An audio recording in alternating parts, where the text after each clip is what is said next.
Good morning or good afternoon, everyone, depending where you're located. Welcome to our June Jazzit with Java. We're happy you could join us today on this sunny day in Calgary. I'm your host, Lori McGurran, and it is my pleasure to welcome Michael Chu, who will be leading us today. Our special edition of Java today is a focus on the CaseWare side of files and the common problems in setup that will affect your financial statements. Over to you, Mike. Let's get started. Thank you, Lori. All right, let's get things going here. So as Lori mentioned in the intro there, we are going to be focused on the CaseWare side of things today, which we really haven't done before. And we're going to see how GIGO, whatever that is, affects Jazzit financials. We're going to take you on a tour on the weird and not so wonderful things that people other than yourself do to CaseWare files. We'll do a poll question. And then we'll continue on with some other things. So we're basically going to divide the first half into primarily looking at mapping and all the weirdness that happens there. And then we'll get in more into the trial balance after the poll question. And then we're going to open up to Q&A. And that should be it for today. We'll see how we make out. All right, so before we get into this, we just want to remind you that CaseWare does have support for CaseWare related issues. And we strongly recommend that if you've got something that is on the CaseWare side, that you do call them for support because they know that side inside out, and there are some things that we definitely cannot help you with. So if it's CaseWare related, CaseWare support. So if you're not sure which is which, if you're in a template in Jazzit and something's going on, that's typically in our domain. If something is going on the CaseWare side, that probably is their domain. If you're not sure, you can always call us and we will direct you correctly. We do try to help wherever we can, but CaseWare does have their own support and their own training for CaseWare working papers. Okay, we got that out of the way. So, problems relating to mapping. We got a few here. Map numbers, missing properties in the mapping table. This usually happens when somebody's adding their own map numbers. Adding, and there you go, adding or creating your own map numbers. We don't want to assign map numbers to the working trial balance report tab, the control accounts. I didn't even know you could do that until recently. And again, these are all files that we've received and had to sort out. Map mask missing, I've seen that a few times. The map flip accounts, we don't use them, but we'll take a look quickly. Applying the correct map number for NETINC. Sometimes we just forget to map it or it's not mapped properly. And then using the fund partnership map numbers for not-for-profit. And not-for-profit should not have a retained earnings account. Right, Lori? Say right. You're muted, maybe. Okay. I know. All right. Not anymore. So, map numbers, missing properties in the mapping table. So somebody has added a new map number, 541-9130. That's all good, 0.01. So they want to extend basically supplies here. And they have left the type and the sign off. So these two are critical. The type being, first of all, which draft statement are we going to see this on? The balance sheet or the income statement? And when we're dealing with type on the working trial balance, is it going to be part of NETINC? So the CaseWare automatic file, NETINC, adds up all the I accounts on the working trial balance. And so if it's excluded, we're gonna have problems. Most of these problems are gonna show up in rounding. So a lot of calls we get, my rounding doesn't work. But really, it's something before that has gone sideways, and rounding is the last step, and it catches whatever's going on. And we're going to see later what the sign does if that's been reversed, okay? So make sure you completely enter your map number and all the properties, and it will affect your draft and it will affect your final financial statements, depending on whether these properties have been entered and whether they are correct. So what I'm doing right now is in a file, I'm just under engagement and I'm in mapping. So if I move down to where I want to go, if I want to add another line under home, you can go insert a line or delete a line. You cannot take out lines that are already assigned to map numbers or accounts in this case. So maps account assigned to accounts. Or you could go Control I as well. That's the old keyboard shortcut and you can add a line in here. And I have started to add one in here at 541, 9130.01. So I did start adding in this map, but you can see I have a sign field missing right now. There are other properties in there that need to be added before I could really use that one properly. So just make sure everything is in there. In particular, the type and the sign, but you're going to want to get your Giphy code in there as well, because when you're assigning, you want that to be on your trial balance automatically as well. And if you're using score, you'll want to put in the score number that would be sort of coordinating with other map numbers in that same group where you are. And it is in there by default. So if you just use our mapping the way it is, those score numbers are already sitting on group 9. So that is for that management report. Thank you, Lori. So adding or creating new map numbers, one of the easiest ways to do this is just to copy from the maps file. So when you get Jazzit, one of the files that you get with your package is just called maps. And it is just a chart of map numbers, and you can copy in a map number from that detailed chart into your file, then assign accounts to it, and then add that where you need it, whether it's in your statements or in the notes. You could just insert a linked line at that position so you can copy and paste. And you know what? I think we should do that. Just give me 1 second. I don't believe I actually had the maps file sitting in my folder here. 1 second. Just 1 second here. Sorry for the interruption here. That maps file is really useful. If no one's ever taken a look at that before, our GenMast and FOMAS, what we provide is a simplified map structure. So what that means is we tried to take a lot of the, I'll call it sort of regionalization or some of the more unused map numbers out of the list, because if anybody's ever looked at CaseWare's map numbers, their list, it's quite extensive. And so there's a lot of scrolling up and down. So if you need to copy a map number that we don't by default have, and we have one map number in the maps file for every Giphy code that exists, instead of creating something yourself, you can always just go to this maps file, and then Mike is going to show you how you can copy and paste the map number into your existing client file. And we've talked about this before in previous Javas, the idea of copying in a map number versus using one of the other maps. So for example, there's other current asset, other long-term asset.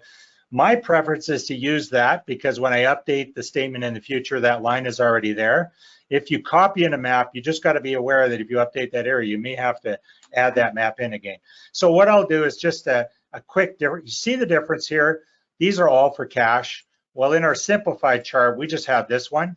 We don't have all these others. So most cases, that's all we need. I will copy one in here. What I'm going to do is I'm going to put myself right on the very left edge of that line, and it highlights the line. Okay. Now, if I go Control C, I can copy that to the clipboard, and then I'll move back into the file that I want it. So I'm going to move back into this example file that I was in right here. And I'll just go into engagement mapping. So again, where we were in that file, and just move down to where I would like that line. So let's say I'd like it in here. And if I paste it in, Control V, you can see I've added that map. So then I can then attach that map to the others in there. And I see I didn't get the properties in there. So maybe there was something else I needed to do there. But I would want to review that, just make sure that all the properties that I need are there. Okay. So, oh, I see why. I actually think I copied in it looks like it's a title here. Yeah. So that's probably what happened. That's what happened. Yeah, I copied a title, but it is the same idea. You basically just copy the line in, and then you can use it, attach it to the account under assigned mapping, and then insert the link line on your financial statement to connect to that. If you are creating your own map numbers, just make sure you follow the same convention as what we use. So our mapping is 3 digits, then 4, which is the Giphy code, and then an optional 2 in level 3. So something like my map number, 541.9130, was an existing map number. I just added a 0.01 to extend out supplies in that case. Notice there is a convention for our mapping at the bottom here. So anything starting with a 1 is an asset, and it would have a debit as a normal sign. 2 is a liability and equity, a credit. 3 is revenue, so anything starting with 3 should have a credit. 4 is cost of sales, a debit. 5 is expenses, so it should be a debit.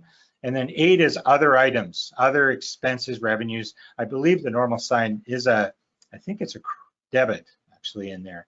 So I'd have to look, but I think that's what it is. Okay, So let's keep moving on. So do not assign map numbers to control accounts. I didn't know you could do this until I saw this recently. We're just going to take a look at this screenshot here, and we're going to see what the problem is, okay? So in this lower area, we have the cash accounts for this client. They have all been assigned on the right here to 111.1000. Now this schedule you can see is using control account 98. Where am I here? I'm on my working trial balance and I'm on this report tab. We don't use this, okay? Because when you have your draft statements coming as part of mapping, when you copy in your map structure, you will have a layout already, which is not dependent on the client's chart of accounts, okay?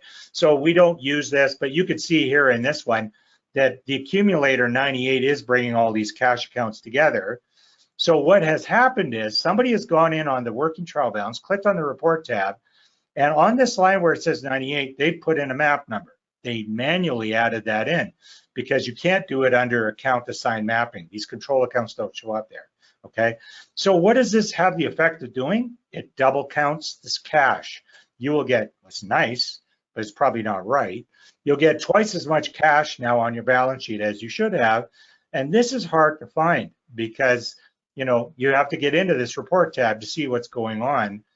Control accounts, you should not be assigning those to map numbers. Assign the accounts to map numbers and avoid doing this. Or if you are doing this, be very careful. Yeah. So the one thing I want to mention is I see a lot of people going into this trial balance report tab, and it's pretty confusing in there. Quite often it was initially set up by someone else, and people start basically just sticking map numbers on there because they're using automatic reports like draft balance sheet and income statement in CaseWare by account number. That's where this comes from. Yeah. So if someone isn't familiar with how to put this together, is not familiar with how accumulators work to get that report formatted properly, is not sure how to create these schedules, and the fact that you can have, in this case, we're showing there's 4 cash accounts. They're all being grouped together by a control account called 98. And then further up, you can see that cash is showing as 98, and that's where it's grouping it together. They'll just apply a map number to that because they're not understanding how it works. And this is very confusing. That's why we don't use it, because it has to be created for every single one of your client files individually. So unless all of your clients are using the exact same GL account list, this will be potentially different for every single one of your clients. So that's why using the map one that we create and we give to you makes a lot more sense. So if you go under engagement mapping, and then click on the report tab, we already built this for you. So it should already work. Yeah, and there are the same idea accumulators, but this is all based on the map number, which is the same in every file. And we are going to be talking about these draft statements shortly, but I'm just going to right click here and go into properties. The thing that Lori was talking about is, this is the key, okay? It is a draft statement, but it's not based on account, which is the report tab in the working trial balance, versus a map number, which is the report tab on the mapping structure, okay? The other one, the account, is a lot of work. This one is automatic. I always like things that are easier. So go with the flow on that. Use the one that's in mapping and you're on your way. And it is how the statements are going to be grouped together anyways. So if we want to make sure things are correct on the CaseWare side, first, we use this one here, the draft income statement and balance sheet by map number. Thank you, Lori. No problem. Okay, so the next one, I've seen this times to show you how to quickly notice when you are missing your map mask in a file. Now, I want to tell you first of all that this map mask comes in automatically when you use copy components. So it should be there. I don't know how it's not there, but it comes in as part of copy components. Now, what I'm going to do is show you where it is. I'm going to show you what happens when it's removed, okay? So I'm going under Tools, I'm going over to Options, and I'm clicking on Mapping. Here it is. So what do we call mapping? Map number. What is the map mask? Now notice that that is the first 3 digits in level 1, the 4 digits in level 2, and the optional 2 digits in level 3. So I'm going to take it out. It's gone. Click OK. So how do I know that this is the problem in the file? Well, in the financial statements, so let's go there. I'm going to open the statements. I'm going to look on the balance sheet at income taxes payable. Why am I choosing that line? Because this line is coming in with a star on it, okay? And you'll notice that the balance is not showing up here. So anything with a star or question mark will not come in because the map mask is missing. You can see up here that due from shareholders, there was a balance there, it's gone because there's a star here, it's not there. This is very strange. Some of my numbers are coming in, some are not. Now here's another way to know that your map mask is missing. If I click on Account, Assign Mapping, okay? Notice that on the side here on this right window, there are no folders here. Normally this is all organized in folders. There's nothing here, no folders. That's because the map mask is missing, okay? So I'm going to go under Tools, Options, Mapping. I'm going to put the map mask back in, okay? XXX. If you're not sure what it should be, just open another file, copy and paste that map mask in, and you've got it. Now, when I click OK, it does its deal. But now when I go under Account Assign Mapping, I want you to see that now there are folders over here. Okay, that's how you know that map mask is missing. Oh, okay. All right, so in my statement now, let's go back. You see that these numbers are now coming in properly. So there's the income taxes payable, and there's the shareholder balance coming in. So that's the clue, is that the map mask is missing for whatever reason, and that's what it does to a file. Okay, and as Lori says here, 221 was missing. So related parties, shareholders, all those kind of things, anything with a star is not going to come in if that's missing. Okay, the next thing is flip accounts. We might encounter this more where somebody was using a different map structure, maybe not even CaseWare, some other mapping, and now you're using Jazzit. You may have used these in the past, but you do not use them now. So the idea behind a map flip is if a balance goes the other way, what is the other map number to use? A simple example is when cash is a debit, we use one map number. If it goes credit, it's an overdraft, and we use a different map number. Now, the beauty of Jazzit is we don't need it. We don't use flips, okay? So if your cash goes negative, it automatically will show it as bank indebtedness on your statements, and the correct GIPI code will be on the export automatically, okay? So that means that due to, due from shareholders, we only have due to shareholders. So it might be a debit, it'll show it in the correct asset area, but we don't need a different map number. So it greatly simplifies mapping by not doing this. Now, if I go back to my file, under Account Assign Mapping, just make sure you're not using this flip in the top right corner here, okay? So it should always say flip because what's being displayed right now is normal, a little confusing. So just make sure that's set to flip or never touch this button. That's even better. And if you're not sure if you have any flip map numbers in a file, just click on your trial balance. I like to move over to my map number column, right click, show. So we're going to show a column that's not currently being displayed. And I need to show the map flip. Now this column should be absolutely blank. There should be nothing in there. If there is anything in there, what I do is I just hold down my left mouse button to highlight the column and hit delete. And that's going to take all those flips out of the file, okay? And that's all you need to do. Just make sure there are no flips. Now, I don't use the flip, So I'm just going to now hide that column, okay? So let's right click on it and just hide the column. Okay. There you go. So down at the bottom there, it says, you know, things like tax, GST, shareholders, related parties, cash, all of that will flip automatically based on the one map number. We don't need the other, okay? Okay, NETINC. So CaseWare, we mentioned, has this automatic calculation, this account called NETINC. It adds it to every trial balance. And all it's doing is looking at all the accounts with the I type for statement type, and it adds it up. So whatever that number is, that is the income or loss per CaseWare. This is important because rounding is going to compare what's on your income statement to what NETINC says it is. And whatever that difference is your rounding difference, okay? So you can see here that NETINC is being assigned to 275.3680. Now, the one thing you should be aware of is in your trial balance, under account tab, NETINC is not here, okay? You don't see it. So you may have just mapped in here and think you're good, but your NETINC has not been mapped. Now, fortunately, if I go under account assign mapping, NETINC is here.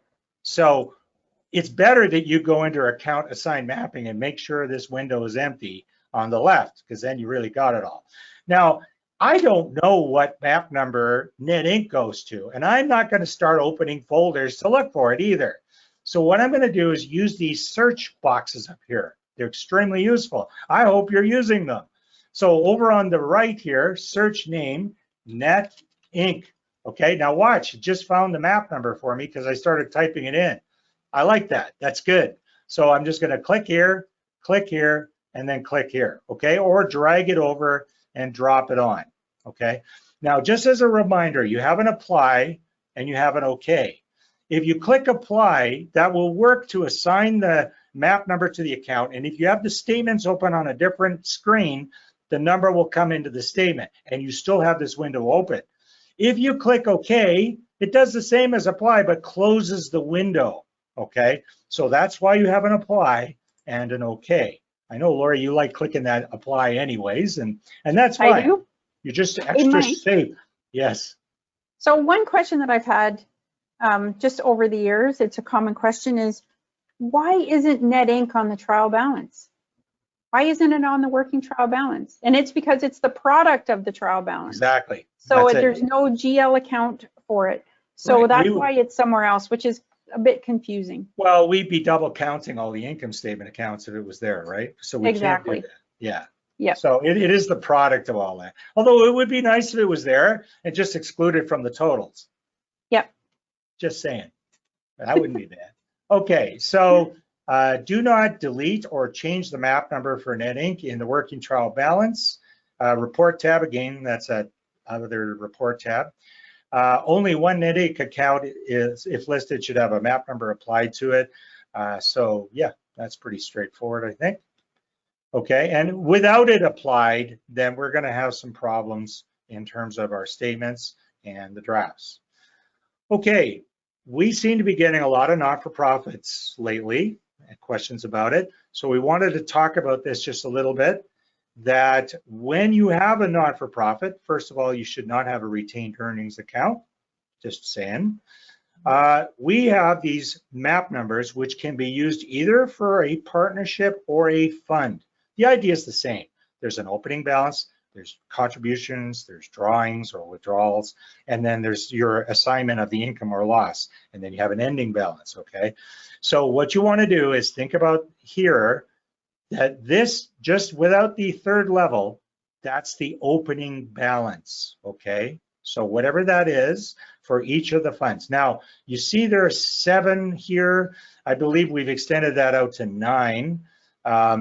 Some formats like Format A, net assets, can support more. So if you want to continue to extend this, for example, 10, 11 on this second level here, .01, 02, you could do that and keep on adding funds to that.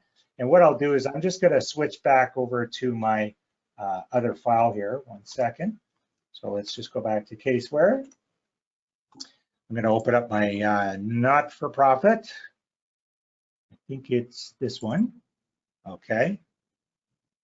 So if we go under engagement mapping, we can see these down here at 280. So we should be using these, not retained earnings, just saying. So right from here down, okay? So all of these here are fair game, and you can add more for Format B, AA. Format B basically can handle up to 7 funds, total this year, total last year, or 9 funds if you were not using the totals, but most people have a total for current and prior year, okay? So in this trial balance, if I go down and look at the equity area, there's not a lot here, but you can see where we start the equity right here that we have a few funds. So this is the operating fund opening, transfers in, transfers out, you know, and there's our capital asset fund and our endowment fund. And this is how you want to get the mapping in so that in your financial statements, this is all going to track properly here. So we just take a look at our net assets, and I'll just do it quickly. So our statement of changes in fund balances or net assets, depending on how you've got it set on your home menu there. So then we're getting our numbers coming in properly, and we can basically get this to be automatic. If you're finding yourself manually typing numbers in here, you should probably take a look at that CaseWare side and make sure that everything is done properly, particularly the draft statements, because these do work, and we don't want to force numbers in here. The problem with that is the file will not roll forward. You will likely have problems with rounding, so just get your CaseWare side where you can tell if things are an uphill battle in your statements and you're overriding all over the place, there's probably some more work to be done on the CaseWare side, okay? So just keep that in mind in terms of the mapping here. So Lori's highlighted each of these. So the opening balance in yellow, contributions in this color here, whatever that is, and then the drawings just below that for each of these funds. Okay, it is time for our poll question, Lori. Oh, let me post that up. The poll question. Do you want to read the poll question, or do you want me to read it? Okay, can you relate to any of the mapping issues so far that we've looked at? I'm sure maybe 1 or 2 people. Maybe. Are you going to admit to it? Or maybe not. It's anonymous. No names. Okay. So yes, I can relate to that. No, I don't make any of these mistakes. I'm perfect. No, but I've seen these problems in other files, so other people, and I just usually edit the financial statement if it isn't right. Okay, so let's wait for that. We're about 70%. It's still rolling, so people are still voting. We'll let you continue to vote. The good thing it's anonymous. Yes. No one needs to admit it no one needs to admit it publicly. No. We have a few people here that are perfect. That's good. Yep. I know I've made a few of these mistakes. Yep. All right. All right, so we'll cut it off. Yep. Yeah, you want to read those results back to us? Close the poll, share it. Share this. All right. So what do we got? So 49% say yes. Good. 25% say no, but they've seen them in other files. So together, that's about 75%, yeah, of the people that have seen these kind of things. Yeah. 16% of the people have probably been through some of these issues before and don't do them anymore. And 10% will edit the financial statements, which it isn't when it isn't right. Okay, good. Thank you for that. We'll close that.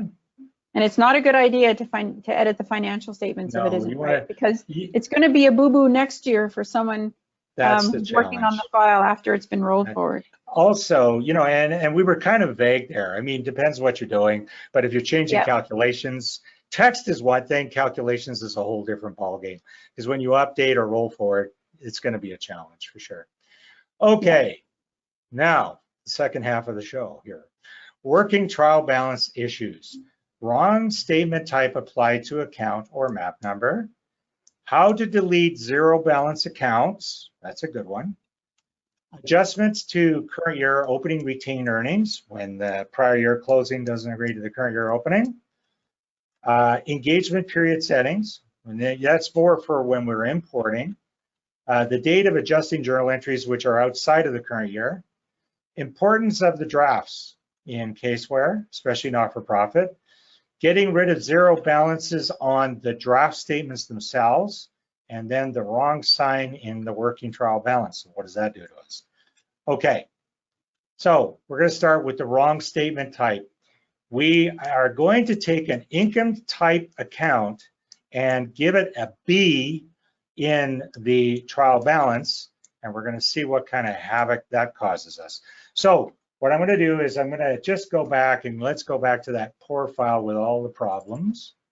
All right, and we're going to go into our trial balance here, and let me just look for this account here 1 second. I have made this my nasty account, 8,500 here. 1 second. Let's see, 4,500. Is it this? Oh, wait a minute. I'm in the wrong area.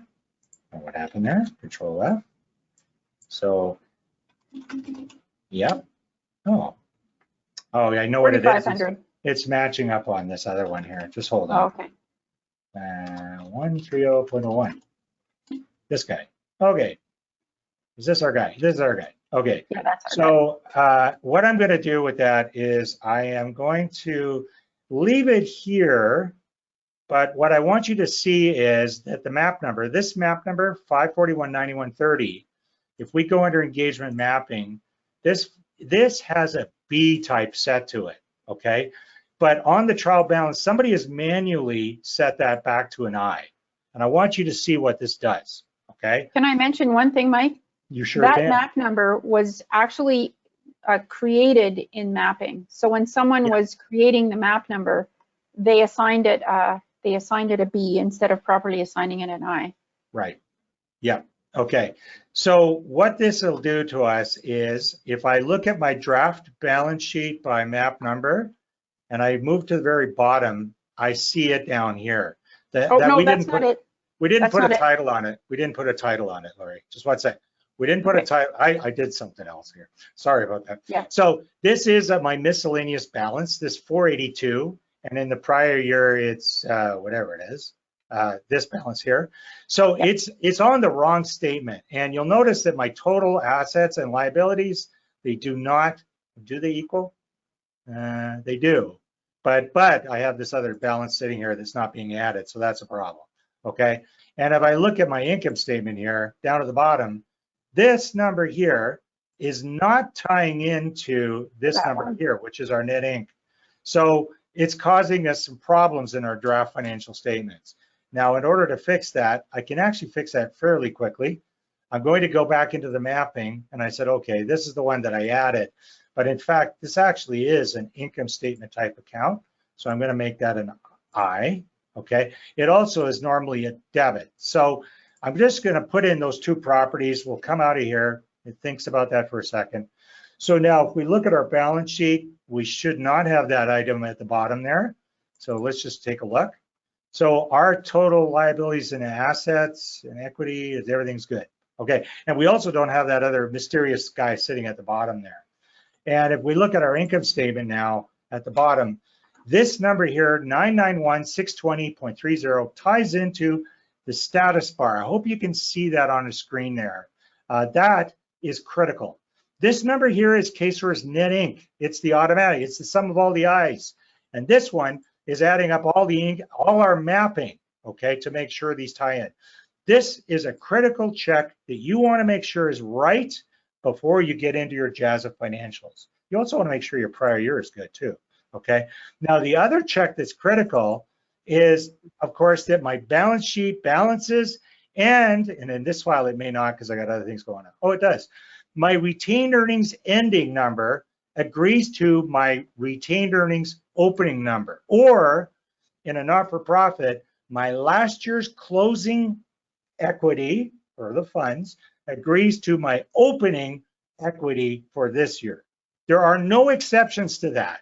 If this is not correct, your rounding is not going to work. It's going to get stuck in recalculate land, okay? So we got to make sure that these things are working properly before we move on to the financial statements in Jazzit, okay? And we can't emphasize that enough. It's a big deal. And I know it's just because these drafts are so important. I just got to it right there. Okay, so we saw what kind of fun we had there. We got to make sure that the mapping is properly reflecting what's going on here. And also, if we had a situation where under engagement mapping, the properties are different from the trial balance, remember that you can always synchronize, okay? So for example, in my trial balance, if I was to just delete all the Giphy, I said, I don't know what it is, it's not right, I don't like it. Maybe I imported it from the client by mistake, whoops, okay? I can highlight the column, hit delete, it's not a big deal because there are map numbers on all of these accounts. If I go tools, options, mapping, okay? I can come in here and do an autofill of only one property, and that property being the Giphy code, okay? So what it's doing is it's looking at what are the properties on the mapping side, and then what is the map number assigned to that account. So if I just click on there, okay, and there are other things I can do. I'm gonna leave that just as it is. Go autofill now and say yes, synchronizing being what's in the mapping versus what's on my trial balance. Notice that all my Giphy codes came back here. That's the power of this, being able to do that. And notice I'm missing it here because that new map number didn't have a Giphy code on it. So that's why we want it on there, right? Okay. Fun with CaseWare. Let's keep going. Okay, the effect of the wrong statement type. So we did that. We just had an account where it should have been an income statement and it was a balance sheet. We saw, and in Lori's example here, the insurance is the one that got nailed there. So it ended up on my balance sheet and it's throwing out a problem here, and it's also not going to be included on my income statement, which is giving me trouble here. It's also causing my retained earnings to be a problem because there's a prior year balance on that account that also wasn't being included properly in the income statement. Okay, how to delete zero balance accounts. Now, I don't know how many times we've seen files where there are a whole bunch of accounts in there with zero balances sitting there. I just put one here so we can use it as an example, but this might happen because you're importing the client's trial balance. They abandoned a bunch of accounts 10 years ago, and when you import, it all comes in, okay? So here's what you can do with that. You might want to back up first just to be safe, but it works well. Click on Tools, click on Maintenance, click on Remove All Unused Accounts.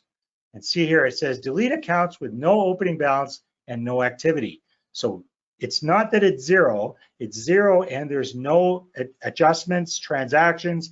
There's also no history, no budget, no pro forma, no nothing, okay? There's no data. So if that's the case, when you click next and it says, are you sure? Yes. Okay, so it says it's done. And you'll see that that one account I had in here is gone. So that cleans up your trial balance. I hope somebody went, yay, because I've seen these files coming in with zeros. That's the first thing I do because I can't get through the trees. It's a lot of scrolling. It is. Plus it's confusing, right? Which ones do I have to deal with for mapping and all the rest of it? Blow them out. Okay. The dreaded period settings. Okay. This is usually because we're importing. So if you are importing and you're only doing a year end, you're not doing interim statements, make sure that you have only the one period set yearly, and all your detail can come in, but all the transactions will be physically in one bucket, okay? If you choose something else, you're gonna have to be careful how you set up your periods so you don't end up with a situation where your yearly adjustments are separate from the transactions and you can't figure out what's going on. Okay, so if we go back on the CaseWare side, if I go under engagement and I'm going to import accounting software and I choose QuickBooks, if I'm doing a yearly file, leave this on yearly. It defaults to yearly. Don't set it on monthly or quarterly or anything else. Leave it on yearly, okay? Now, there are some other things to be aware of too, and I'm going to just open up, for example, Simply Accounting, or Sage 50 now, I think it is, this one, okay? So this one's a little trickier because there's a lot going on here. So usually I only want the opening balances. If you want the detail, you can just be aware that could potentially slow your file down if you want to bring the detail in. The advantage of bringing in the detail, by the way, is that 10 years from now, when you don't have that simply accounting or there's no more import or whatever, you can always open the CaseWare file and see the detail. But it does put a performance hit on the file, okay? Down below here, import current year, that's fine. Some of them have the option to import the prior year's numbers, depending on which one you're importing. And if it's not the first year for this file, do not do that. Don't import the first year. Skip GIPI data, yes. Make sure that's selected. You do not want to bring in the client's GIPI data because your mapping is going to assign the GIPI code. Now here's the real gotcha, this one here. Update sign field on import, no, okay? Let mapping decide debits and credits so balances come into your statements properly. If you let the client's debits and credits come in, you could very well end up with brackets around numbers you don't want brackets around, okay? So we need to skip the GIPI data, check that off, and uncheck the update sign field on import, okay? I'm gonna go back to Lori's screenshot here because she's got a few more things going on. Oh, actually, I think it's the next screen. Well, I'll come back to that one. Whoop. I guess not. We'll get to that. So just be careful when you're importing there, okay? Let's come back. Now, here's what this is showing. If you have a CaseWare file where you have more than one period, it's not just yearly, you see that this is checked off here monthly. Just make sure that any other period that's checked off is dependent on the first one, in this case, monthly, okay? Not set to independent. Okay, if you set it to independent, what happens is you have your transactions to period 12, and then you have your yearly, which would take the opening balances plus or minus your journal entries for the year end. It does not consider the transactions. If you make it monthly, it works the way you think, where you have an opening, you got your transactions, and then you're adjusting them. Okay, so just if you have more periods, make sure that they're all dependent on the one. Usually it's monthly, okay? All right. Date of adjusting journal entry is outside the current year and not set to prior period adjustment. Now, we did look at this. If you leave this, so my year end, for example, would be 23, and maybe I'm posting this to 22. So if I want it to be a prior period adjustment, I need this to be in a period which is previous to the opening of this year, okay? If I set it to normal, it does post it. If you set it to prior period, it's easier to see its prior period when you're looking at all your journals as one entry, you know, searching, clicking a drop down. And I believe it would also print out a separate report if you were going to print off your, you know, journal entries by type. So it is better to do it that way. Yeah, so that's what we would do with that. But prior period, it does have to actually be in the prior year. It will not let you choose prior period if you've got your current year as the date. Oh, finally we get to this. Okay, so the importance of the CaseWare draft financials. Please bring these documents into every CaseWare file for your own sake, okay? So in our full mast, we have those documents in there. So these documents, literally, you can just copy and paste them straight from one file to another. There are 3 documents that we like you to have in there. One is the trial balance by map number. Now, the beauty of this thing is, if you open it, you could put this at the back of the file. You could give this to your client. It's showing you the client, how do these account numbers relate to the statements? This is a beautiful little report, okay? If I right click on that, go properties, and the properties are in the slides or in the handout today, but basically we did a trial balance grouping and we grouped it by map number. That's the key here, okay? So that gave us all of the accounts grouped in account number order, but subtotally on the map numbers. Now, the other 2 we've already talked about. I'm just gonna look at the properties though. So this is a draft financial statement based on the balance sheet. In this case, I want 5-year. The key is that it's on map number, not on account. So this is how we're gonna get it. And we're gonna make sure these are balanced, opening and closing retainers tie in, and the income statement, the NETINC, ties into the bottom number on our income statement. Once you have that, you are in good shape to get things to happen in your financial statements on Jazzit side, okay? We really have to get this right first. And unfortunately, we've been seeing this missing on a lot of files that people are having trouble with. And I'll tell you, we added in, now we get the lay of the land. What is going on in this file, right? Is it mapped correctly? Is it mapped at all? Is there something else going on? But we start with these. Okay, in fact, we had somebody join support team recently who went, you know what? Now he's saying that's the first thing I do is I put the drafts in. Well, we told you, right? So Mike, if you open up the division, example file, sure. You can see how for just a simple consolidation. Yeah. Well, that's a restricted fund. So I'm talking about the division example file. Oh, I don't know if I have it here, Lori. Sorry. Oh, I put it in the list of files. Did you? It's okay, you don't have to. I might have it. Yeah, I got it here. Yep. Okay. That's a consolidation. Yeah. Yep. So what we did here was we have a balance sheet. So this is just a simple consolidation where the balance sheet doesn't have, we're not disclosing separate entities on the balance sheet, but you are on the income statement. So what we did was we created just a regular balance sheet by the parent. And Mike, if you right mouse click on the parent. This one here, balance sheet? Yeah. Okay, yeah. Then you'll see that the property that we picked, if you click on the drop down, it's in default context, but if you pick just the parent and then click OK, the only thing that it's going to pick up is, oh, that's the wrong one. Oh yeah, sorry, it is the right one. Yeah, I was thinking income statement, but it doesn't matter. Yeah, you're right.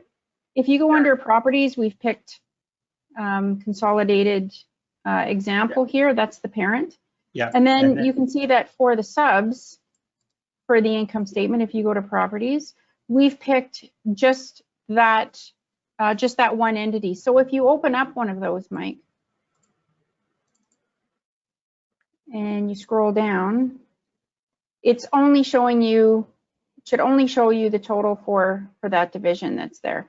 Great. So we got that's why it's pretty handy. Yeah, for sure. So we got about 1.46 there, and we've got about 800 there, so about 2.3. So we just look here, you see how that's oh, maybe it went the other way, but it is the parent and then the subs. We may also, we had it in min here too. Sorry, that was the other one. So we had some expenses which we didn't want to allocate to either one of those.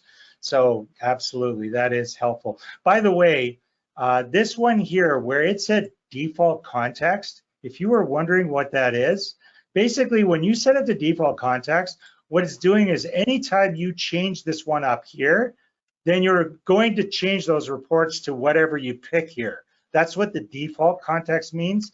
If you're in your trial balance, by the way, so if I choose division 10, you'll see you're looking at the trial balance for only that fund or division. This is why we need to split this up into entities, because it really keeps things organized and it's much easier to work with than if you try to do it without the entities, okay? And I believe we do have a case, we have a YouTube video talking about consolidations. I'm pretty sure we do. We take a look maybe at the end there. Yep. Okay. So draft statements are perfect for consolidation. So as Lori shows here, we had created under engagement consolidate these entities. And now we've got, in this case, an income statement for each of the entities, including one for the parent, and a balance sheet, which we didn't divide up into the columns. So we just had the balance sheet there. And by dividing this up, it's saying we eat an elephant one bite at a time. It's so hard to figure out what's going on when it's all one big ball of data. If we break it up, then we can say, hey, this one, something weird is going on, right? Yeah. Now this is even better. If you go to the next slide, we mentioned that it's even better for not-for-profit files. And that's because you can actually get a report for every fund, whether it be for the balance sheet or the income statement. Right. I can't stress enough how easy this makes it. Plus, you can also create, and you'll see that in here, a trial balance by map number, but every column will present the results of the different entities. Yeah, so we I'm can going to take a show look it at that. first, and then we'll show how that came about. So where was that? Trial balance by, is that the Right there, it's highlighted, Mike. No, it's coming up as something. That's that one. Oh, Yeah, it's this one, but we got to get the zeros out of here. So we'll do that too. Actually, can I do that now? Oh, no, this is not it. Yeah, This right is not mouse it. click. Right mouse Yeah, but, click. okay, yeah. Right mouse click. Properties. Properties. Okay, yeah. I think I screwed something up there. Yeah, pick consolidated view. Where are we at? Down. This guy. Yes. She's teaching me here. Okay, click OK. Yeah, there we go. There we go. And you want to get rid of all those. You want to get rid of all those zeros. We'll skip ahead on that. We'll knock out our zeros. We're going to do that by clicking on Tools, Options, Documents, right here, and take the check marks out of here. These first three, you don't want check marks in any of those on any file. And unfortunately, that's a client-specific setting, okay? So just as a reminder, Tools, Options, Documents. Take the check marks out of here. If there's a balance anywhere on a column you're displaying, you'll see the account, but you'll see how this cleans that up quite a bit. Look at that. So that's a lot better, okay? So now you can see the first column that has a 0, that's actually the parent, and it's because in the consolidated, when we set up the consolidation, we didn't give it a unique abbreviation. So Mike will just do that here. And then click on OK. Sometimes it's good to do that too, to think about, oh, I've got the statement open. So we're going to close that up. It doesn't like that, so we'll save that. Okay. And we'll come back in here and we'll just click OK. And then it recalculates. Now you see the word parent there too. So now you can see the parent and you can see the 3 funds and the total for this year and then the total for the prior year. So this is really handy. And if you scroll down to the very bottom, Mike, of that report, that's what the net income is at the bottom. Perfect. Right? Yeah. So it's a handy dandy report. So these are all some of the tricks that we do when we get a file in and someone has a problem. Yeah. You know, the other thing I was going to mention, I was going to mention this before, is the beauty of your draft balance sheet by map number as well is the variance column, because the variance column basically is giving you your cash flow, plus or minus. So keep that in mind. And in the current year, your cash flow, if you print this off and you look at your variance column, most of your numbers should be sitting in there as well. So that's also very handy. Okay, have we sold you on draft financial statements? I sure hope so. All right, okay, so we can create a balance sheet and income statement for each fund, and we can create a trial balance which shows each fund in a separate column. So that one, and Lori was helping me with that, the key with that one in the trial balance by was the consolidated view. And I didn't know that, so thanks for sharing that, Lori. That was good. All right, let's keep going. Oh, we did this. But there's your screenshot, okay? So in every CaseWare file, if it's already not done, and by the way, when you roll the file forward, it will stay unchecked, so at least that's good. Tools, Options, Document, get the check marks out of there. So that is your draft statements, your GL ledgers, printouts, and your trial balance, analytical review, lead sheets, all of that. We don't want zeros, okay? So we clean up that, save a lot of paper or PDF. Just, it's easier for you to deal with the file when that's gone. Okay, wrong sign in the working trial balance. We said previously that this is the problem, that you have checked that off and it has brought in the debits and credits per the client. So remember, you could do that Tools, Option, Mapping, Autofill, check off only the sign and do a synchronize autofill. That would correct that problem. So it's not that big a deal to fix. If the sign is backwards, bad things will happen, okay? So let's go back to our poor file that's all messed up. And let's go into our trial balance. And let's pick an account that we do not want to have it going the wrong way. Was it an expense, Lori? Do you remember which one we wanted to do? I don't think it really matters too much. We could just. I don't think so. Okay, I'm going to take these bank charges. I'll make it a credit. Oh, you know what it was? It was bonuses payable. Bonuses payable? Yep. All right. Bonuses payable. Where are you? There you are. Okay, so we'll make that. Oh, we did. So you can see we made that a debit. very bad. It's bad because the map number starts with a 2, so we know it, first of all, it should have been a credit. But if we go in and look at our statements, we're going to see that there is a bracket around bonuses payable. Now, I could show you how some people fix it, but I don't want anyone to do this. What happens is they go into the enable edit and they start messing with the properties of the cell, which is really evil. Rounding's not going to work. You're not going to see why there's a problem. So if you're getting something going backwards, it more than likely, like very likely, is that you've got something backwards over here. Okay, so I'll just make that a credit. I'll come back and you see how it flips. So you see how the brackets are gone? So that's the key with that, is we need the sign to be correct. Okay, so when importing, so make sure you don't check that off. Also, do not bring in the Giphy data. So we're going to skip the Giphy data. So that's important too. And if it's not the first year for this file, make sure you're not bringing in any prior year data. If you see that option, don't select it, okay? It depends on which one we're in here, but don't pick it, because obviously you want your rolled forward numbers that are now sitting in the prior year to be the ones, not whatever you're going to import from the client. Okay, well, wow, that was an hour. I'm amazed. I didn't know if we had enough to talk about. All right, so we got anything in the Q&A box here today? All right, so one question that just came in was, is there a way to bring in class from a QuickBooks import? And for any of the software imports, if you take a look, if you go under, engagement import accounting software, usually there's an option. I believe different software calls it different things. So the one that we just looked at for Sage, I think they call it departments. But for QuickBooks, let's go up. It's a Q. QUI, there it is. Whoop! Oh, it only takes the first letter. What a pain. Okay, and we want the Canadian edition or anything? Just that one. Yeah. Okay. Yeah, and then pick the version. Just pick the Canadian one there. Yeah. Yeah. So you see it says use class to build entity structure. Yeah. Right there. Yeah. So take a look at the settings.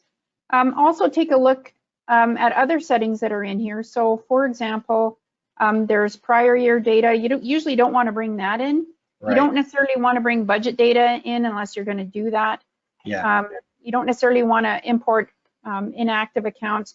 Just be aware of what all of the settings are in here, because it changes. Even if you take a look at the QuickBooks Online version, for example, the QuickBooks Online version has different settings altogether as well. So sorry, I was just going to pop over to that Sage 50 because that one had work groups, I think, or something as entities.